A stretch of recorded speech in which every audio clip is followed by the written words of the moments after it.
On to example 9. So here we're solving for m. Here's m. What's happening to m? It's being multiplied by x, and it's being added to b. I use SADMEP, which tells me I do my subtraction and addition first.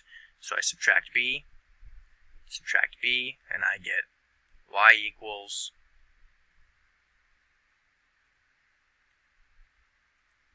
y minus b equals mx.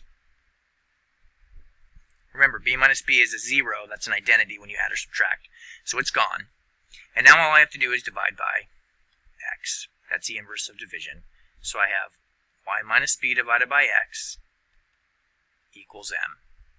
X divided by x here is 1. That's an identity when you multiply or divide. So it's gone because it's an identity. When I write this in, I'll have y minus b divided by x.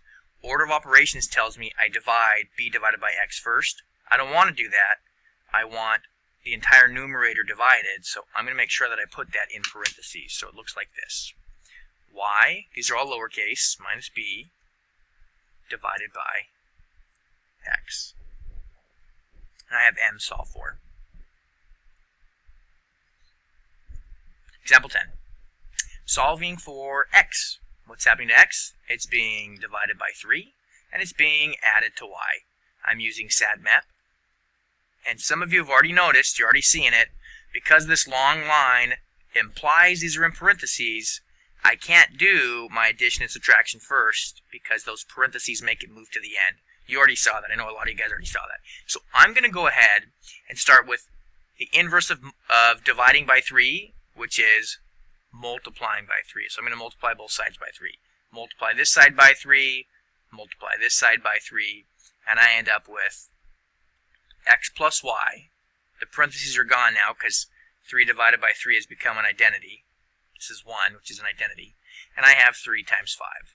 3 times 5 is 15. X plus y. Now I can do the inverse operation of adding y, which is subtracting y. And I have x equals negative y plus 15. Remember, I'm putting this into standard form, which means my variables come first. Then I'll go ahead and I'll input that up here. X equals negative y plus 15. And I don't need the x equals because it's already up here. So remember that. You don't need the x equals. It's already here. Example 11. We're solving for y. Here's our y. What's happening to y? It's being multiplied by 4. And it's being added to x. We'll use our inverse operations by subtracting x. And we get 4y equals negative x minus 4. You can see I've put it in standard form. And then the inverse of multiplying by y is, multiplying by 4 is dividing by 4. Y is being multiplied by 4, so I'm dividing by 4.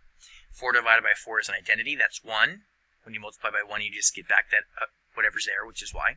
I have negative x divided by 4, and I have negative 4 divided by 4, which is negative 1.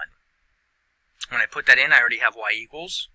I have negative x divided by 4 minus 1. And order of operations tells me that I'll do my division first. I don't need parentheses. I know I'm doing my division first.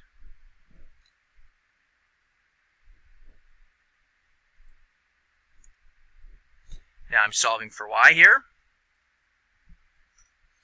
Y is being divided by 2 and added to x.